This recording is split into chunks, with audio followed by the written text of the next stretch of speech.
I've been passionate about fashion since 8 years old, and I really loved like cutting up old socks and like making leotards and like clothing for my American Girl dolls, and like that kind of drove my passion to like start making clothes for myself. Capstone is a big project that we do at the end of our program. So for the Fashion Design Associates program, every single year has a theme, and we design one full look based on that theme, and we work on it for like months on end.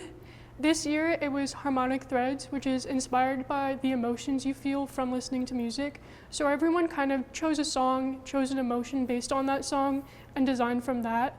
Capstone to me was really important because I thought of it as like an opportunity to really show who I am as a designer and like share my beliefs in sustainable fashion and show like my more creative side, because we have had other like final projects, but they were very, you had to do certain things and it was like a strict guideline of specific techniques you had to show. But for this project, it was literally do whatever you want. As a student coming into this school, every single time you visit the school, there's an exhibit going on. You always see that, and applying to this school and everything, that kind of was like a motivator for me because I really wanted to be one of those students in that exhibit. For my capstone project, I chose the song Best to You by Blood Orange. When I listen to this song, I feel a sense of perfectionism, and I feel like it reflects all of my feelings, both as a fashion designer and as a person.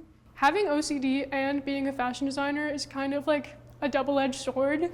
It's good at times because I'm very into the details and everything, but it also can be really draining because I focus on every single little aspect, and it's very frustrating, and it can feel like I can never do well enough. And this song kind of showcases that my emotion.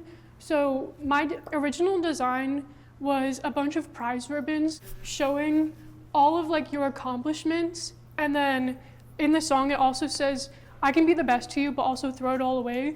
So the skirt would be like all of the ribbons kind of unraveling, showing all of your progress, like kind of just giving up, honestly. And like the ribbons would be an example of like how well you're actually doing and like all of your accomplishments and everything, but then you also can feel like it's never enough and you never do enough. I'm also very passionate about sustainability, and I keep a giant bag of all of my fabric scraps. And it does look crazy, but I like to use them whenever I can. So all of the ribbons on this project are either fabric scraps or like scraps of ribbon. And a bunch of them are actually from my projects here, either like the swatches that I would use to design with for my drawing projects, or like the actual fabric I made my projects with. And I even have some ribbon from my work. Fitting spandex is so difficult, and I had to do it multiple times, and it's also like double lined and like everything, and then there's like snaps, like a bodysuit underneath to kind of make her not naked underneath. Getting into Capstone was very rewarding, and it felt like I was finally being recognized for all of my hard work, because a lot of times like you do projects here and everything, you turn it in and you get a grade back, but not everyone can see that, and not everyone can see like your creative mind and everything like that. So it was really rewarding to be able to be like recognized for my designs. And it was also one of my dreams for coming into this school. Like I really wanted to be in the Capstone exhibit because like I saw it every single time. Like I visited this school, like in high school, I always saw those designs, and I knew I wanted to be one of those people with my design.